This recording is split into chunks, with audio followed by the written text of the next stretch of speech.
Video start करने से पहले एक वार्निंग। अगर आप एक कमज़ोर दिल के इंसान हो तो इस वीडियो को अभी बंद कर दीजिए, क्योंकि इस वीडियो में बताई गई कुछ बातें आपको अंदर से डिस्टर्ब कर सकती है।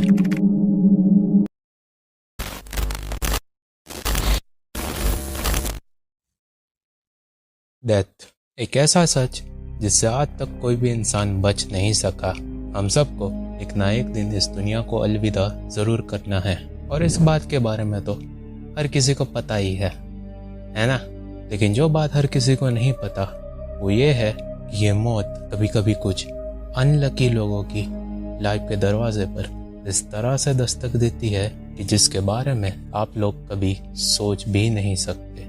तो आज की इस वीडियो में हम जानने वाले हैं इन्हीं में से कुछ घटनाओं के बारे में जहाँ पर लोगों की मौत काफ़ी वियर्ड और एक्सट्रीम वेज में हुई है।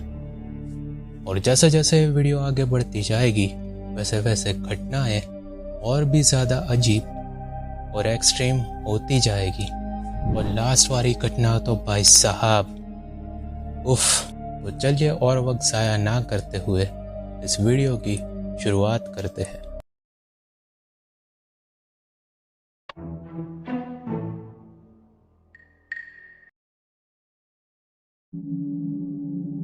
पीटर बेक सांगजुआला, सॉरी अगर गलत प्रोनाउंसिएशन हुआ हो तो पीटर एक 23 ईयर्स ओल्ड इंडियन फुटबॉलर था।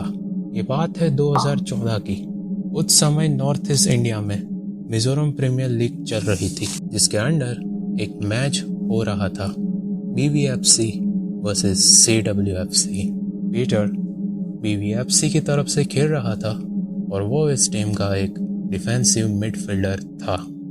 अब ये मैच चल रही थी और इस मैच के 62nd मिनट पर पीटर ने CWFC के खिलाफ एक गोल किया, और ये गोल करने के बाद वो उसका सेलिब्रेशन करने लगा। इस गोल से उत्साहित पीटर ने सेलिब्रेशन करने के लिए बैक फ्लिप करने की सोची, और जैसा ही उसने बैक फ्लिप की वो बैक फ्लिप बुरी तरह से फेल हो गई और पीटर सीधा मुंह के बल जा गिरा। नतीजा ये हुआ कि पीटर की गर्दन वहीं पर टूट गई। पीटर को तुरंत वहां से हॉस्पिटल ले जाया गया और उसका इलाज चला, लेकिन अफसोस 5 दिन के बाद उसकी हॉस्पिटल में ही डेथ हो गई।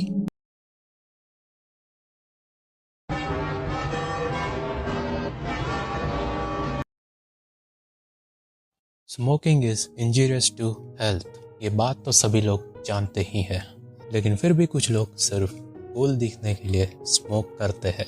अब स्मोकिंग की बात निकली है तो आप लोगों को ये लग रहा होगा कि इस वाले पार्ट में किसी की डेथ या तो लंग कैंसर से हुई होगी या फिर उसे कोई अलग बीमारी हुई होगी, लेकिन आप यहाँ पर गलत सोच रहे हो, क्योंकि जो हादसा टेक्सास में रहने वाले 24 साल के विलियम ब्राउन के साथ हुआ उसके बारे में शायद ही कोई सोच सकता है। दरअसल हुआ यूँ था कि उस समय मार्केट में एक नई ई सिगरेट आई थी। ई सिगरेट से मेरा मतलब वो एक इलेक्ट्रॉनिक सिगरेट थी जो कि पूरी तरीके से बैटरी बेस्ड थी और उसके अंदर पूरा का पूरा एक सॉकेट लगा हुआ था। अब विलियम को ये सिगरेट यूज़ करनी थी तो उसने वो सिगरेट खरीद ली और उसे यूज़ करने लगा। मगर एक दिन जब वो इस सिगरेट को यूज़ कर रहा था तो ये सिगरेट अचानक से मेल फंक्शन हो गई और विलियम के मुंह में ही फट गई। नतीजा विलियम ब्राउन की वहीं पर दर्दनाक मौत हो गई। खैर अब उसने मरते हुए एक बात तो साफ कर दी, smoking is really injurious to health.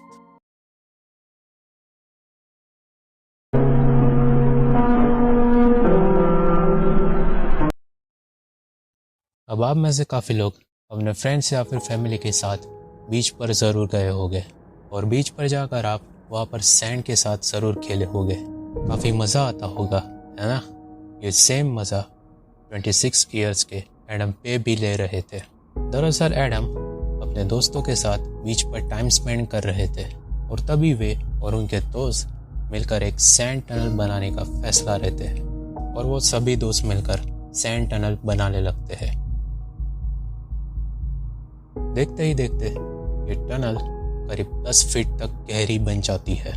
अब जब ये लोग वहाँ पर फन कर रहे थे तब एक हादसा हो जाता है। वो जो सैंड टनल उन लोगों ने बनाई थी वो अचानक से कोलैप्स कर जाती है और बदकिस्मती से एडम उस समय उस टनल के अंदर मौजूद थे। जब उनके फ्रेंड्स को इस बारे में पता चलता है तब वो सभी लोग मिलकर एडम को बचाने की कोशिश करते हैं, मगर जब तक एडम को रेस्क्यू किया जाता है तब तक बहुत ही देर हो चुकी होती है। एडम पे की दम घुटने की वजह से वहीं पर मौत हो जाती है।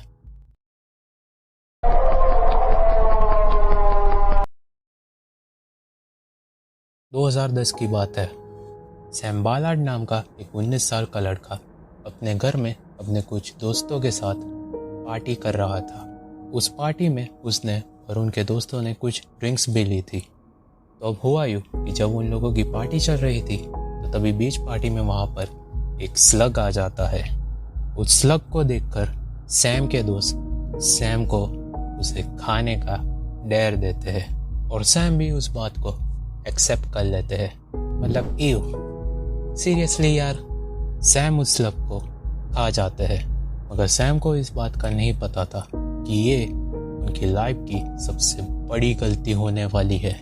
दरअसल वो स्लग एक डिजीज से इन्फेक्टेड था जिसका नाम है रेड लंग वॉर्म। इस स्लग को खाने के बाद सिर्फ कुछ ही सेकंड्स में सैम बेहोश हो गए और उनको हॉस्पिटल ले जाया गया। वहाँ पर जाकर उनकी कंडीशन और भी ज़्यादा ख़राब हो गई और वो कोमा में चले गए। पूरे 420 दिन कोमा में रहने के बाद आखिरकार सैम कोमा से बाहर आए, मगर अब वो चलने फिरने के काबिल नहीं थे। उनका शरीर पैरालाइज्ड हो चुका था। उन्होंने अपनी बाकी ज़िंदगी ऐसे ही व्हीलचेयर पर बिताई और आखिर में 2018 में इस इंसिडेंट के 8 साल बाद सैम की डेथ हो गई।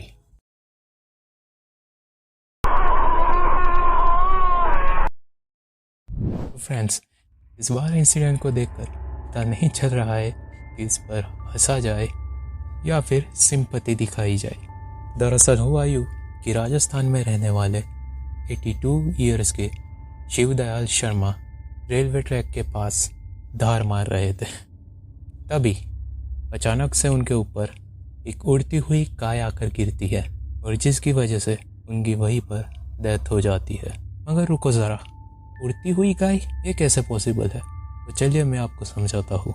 दरअसल हुआ यूँ था कि जिस रेलवे ट्रैक के पास शिवदयाल शर्मा धार मार रहे थे उसी रेलवे ट्रैक के ऊपर एक गाय चल रही थी और तभी अचानक से वहाँ पर वंदे भारत एक्सप्रेस आ जाती है और वंदे भारत एक्सप्रेस और उस गाय की जोरदार टक्कर हो जाती है। पर इतनी खतरनाक थी कि वो गाय 30 फीट ऊपर तक उछल गई थी और आखिर में वो गाय जाकर सीधा शिवदयाल शर्मा के ऊपर गिर जाती है। नतीजा शिवदयाल शर्मा की वहीं पर डेथ हो जाती है।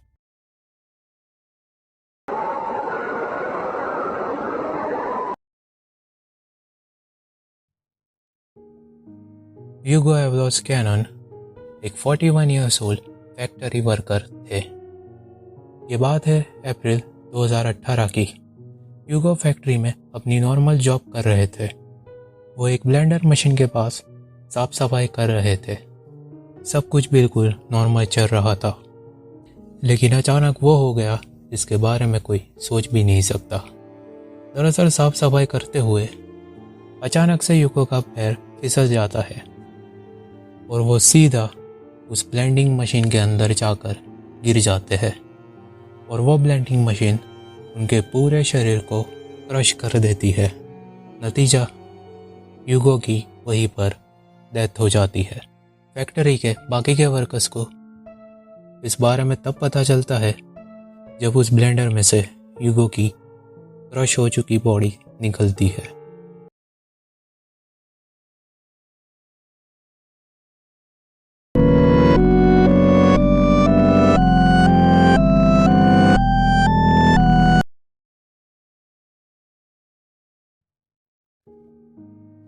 गाइस, सीरियसली ये वाला इंसिडेंट पिछले बताए गए हर इंसिडेंट से ज़्यादा एक्सट्रीम और डिस्टर्ब है। और सच कहूँ तो इस इंसिडेंट के बारे में सोचकर मुझे अभी भी बहुत अजीब फील हो रहा है। बात यह है 54 ईयर्स के एलन कार्टरल एक फैक्ट्री के अंदर वर्कर थे। दरअसल हुआ यूँ था कि एलन को एक दिन फैक्ट्री के ही एक ओवन की साफ सफाई के लिए बुला गया था और वो वहाँ पर उस ओवन की साफ सफाई कर रहे थे। मगर जब वो उस ओवन को अंदर से साफ कर रहे थे तो फैक्ट्री के ही किसी दूसरे कर्मचारी ने गलती से उस ओवन का दरवाज़ा बंद कर दिया।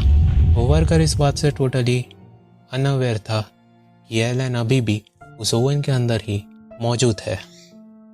अब वही हुआ इसके बारे में शायद आप लोगों ने अंदाज़ा लगा लिया होगा। एलन उस ओवन के अंदर बंद हो चुके थे और वो ओवन स्टार्ट हो चुका था। उस ओवन के अंदर का टेम्परेचर धीरे धीरे करके बढ़ता जा रहा था। एलन उस ओवन के अंदर से मदद के लिए चिल्ला रहे थे। वो उस ओवन के दरवाजे को बार बार अपने हाथों से नॉक कर रहे थे इस उम्मीद में कि काश कोई ना कोई तो उनकी आवाज़ सुन ले। मगर फैक्ट्री के बाहर इतना ज़्यादा शोर था कि किसी को भी एलन की आवाज़ सुनाई नहीं दी। अब टेम्परेचर बढ़ते बढ़ते इतना बढ़ चुका था कि उस डोर का दरवाज़ा पूरी तरह से लाल हो चुका था और जब जब एलन उस दरवाजे पर अपना हाथ मार रहे थे तब तक उनकी स्किन उस दरवाजे पर ही टूटती जा रही थी। एरन ने जो शूज़ पहने थे वो भी पूरी तरह से पिघल चुके थे, लेकिन अभी भी उस ओवन का टेम्परेचर बढ़ता जा रहा था और अब एरन की स्किन भी पिघलना स्टार्ट हो चुकी थी। एरन की स्किन पिघल रही थी। वो दर्द से बहुत ज़्यादा चिल्ला रहे थे, लेकिन अफसोस उनकी बात सुनने वाला भाव कोई नहीं था। उनकी स्किन भी पिघल कर ज़मीन पर गिर रही थी। अब एक वक्त ऐसा आ गया कि उस ओवन के अंदर का टेम्परेचर इतना ज़्यादा बढ़ चुका था कि वहाँ पर सांस लेना भी नामुमकिन जैसा हो चुका था। एलन का शरीर भी अब उसकी लिमिट तक पहुँच चुका था। आखिरकार एलन के शरीर ने उनका साथ छोड़ दिया और वो वहीं पर नीचे गिर गए और उस बड़े से ओवन के अंदर वो जिंदा ही कुक्ड हो गए। इस स्टोरी की मोस्ट डिस्टर्बिंग बात क्या थी पता है आपको? कि जिस वर्कर ने गलती से एलन को उस ओवन के अंदर बंद कर दिया था वो वर्कर दरअसल में एलन का ही बेस्ट फ्रेंड था। मतलब एलन की मौत का पछतावा अब उसके सर पर हमेशा रह जाएगा।